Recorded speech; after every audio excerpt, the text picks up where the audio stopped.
Hi mga kapreni! Heto na nga at maglalaban na naman ang kapreni nyo. Sana all masipag maglaba. Sinasabihan ko sarili ko ng masipag, o diba? Ang unang ginagawa ko ay umupo muna. Charis! Binabaligtad ko muna at hinihiwalay ko ang tama sa mali.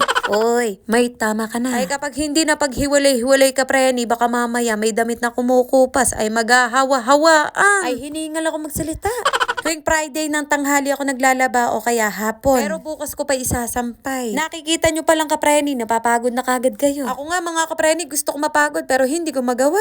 Tinali lang ng goma kapreni pero matino pa to. Oo, promise kapreni. Hindi ako nagkakamali mga kapreni, pang-apat na content ko na yata to. Yung paglalaba ko ba? Pero ang nakakapagtaka doon, kapag naglalaba ang kapreni nyo, maraming views. Hanggang ngayon, hindi ko malaman kung bakit maraming views kapag naglalaba ako. At kahit gayon pa man, ay ganyan na nga.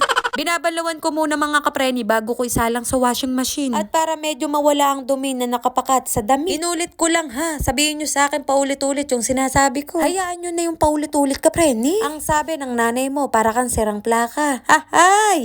Ang kinainam sa powder na to mga kapreni, talagang puputi ang damit na puti. 3 taon ko na yatang ginagamit yung ganitong sabon, tapos yung Sunrocks. Kaya ang mga damit manipis na. Charis! At habang naandar ang washing machine, sinabayan ko ng pagluluto. Magluluto na naman ang kapreni nyo!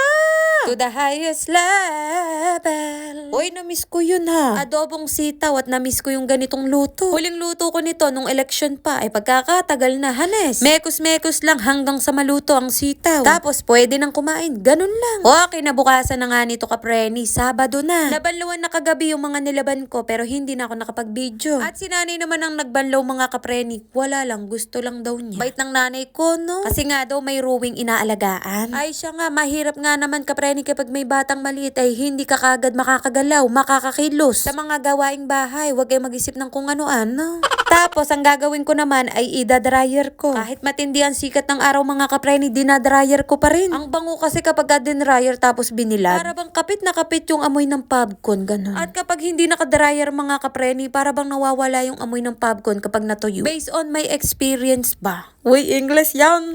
Para lang sa akin mga kapreni ha, bawal magalit dito. Dapat ako lang. Sorry na. Sa wakas, nakatapos na rin magsampay. Iya, nakaharang naman yung motor na to. Hindi tuloy na videoan yung mga nakasampay pa dun. Dun no. Sa susunod, bawal na maglagay ng motor dito. Hoy, biro lang yun ha. Ikaw naman oo. May kumalat na usok sa paligid. Kaya tinanggal ko na muna yung iba sa sampayan. Yung sinampay ka, may nagsiga.